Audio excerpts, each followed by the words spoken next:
The bombshell corruption case rocking Sacramento is expected to move forward in court this week. The former chiefs of staff for Governor Newsom and Xavier Becerra are accused of conspiring to steal nearly $250,000 from Becerra's dormant campaign account. Over the weekend, I spoke exclusively with Becerra for Inside California Politics about the allegations. Fox 40 Capitol reporter Eitan Wallace has a recap of our conversation and what to expect as the case forges ahead. Do you have any comment, Ms. Williamson? It's the case making headlines across the nation. Governor Gavin Newsom's former chief of staff, Dana Williamson, is accused of fraudulently diverting $225,000 from the dormant campaign account belonging to former U.S. Health and Human Services Secretary Xavier Becerra and funneling those funds to this man, Becerra's former chief of staff, Sean McCluskey.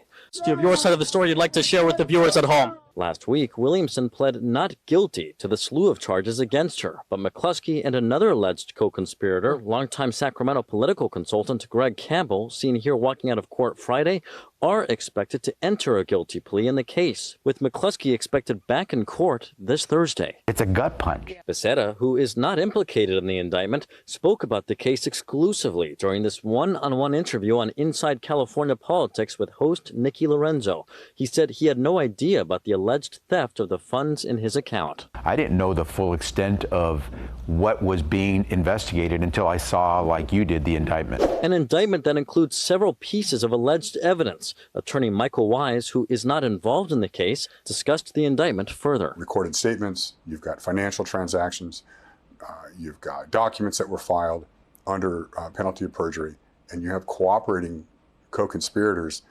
Really is a pretty intricate trap for her at this point, and she's going to have a hard time getting out of it. On top of that, Becerra discussed how Williamson, who's next due in court on December 11th, often resorted to texting as a means of communication. She liked to text. I mean, she has a reputation of being a prolific texter.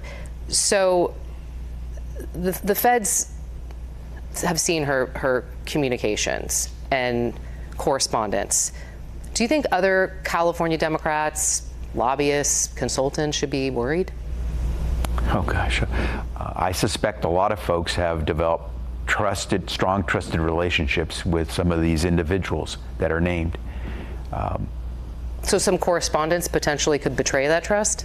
I won't speak for them. Knowing how she likes to correspond, many correspondence keeps you up at night.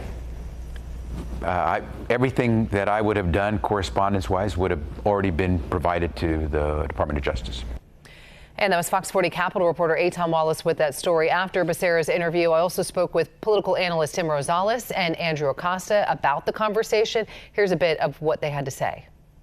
For someone who has as much experience as he has, it's a little concerning, you know, that a dormant account was paying somebody $10,000 a month to do nothing. So, you know, for me, as someone who's done this for a long time and worked with a lot of first-time candidates and tried to walk them through how the process works, you know, there's a lot of questions they would ask me about, you know, why is the treasurer, you know, charging this and that.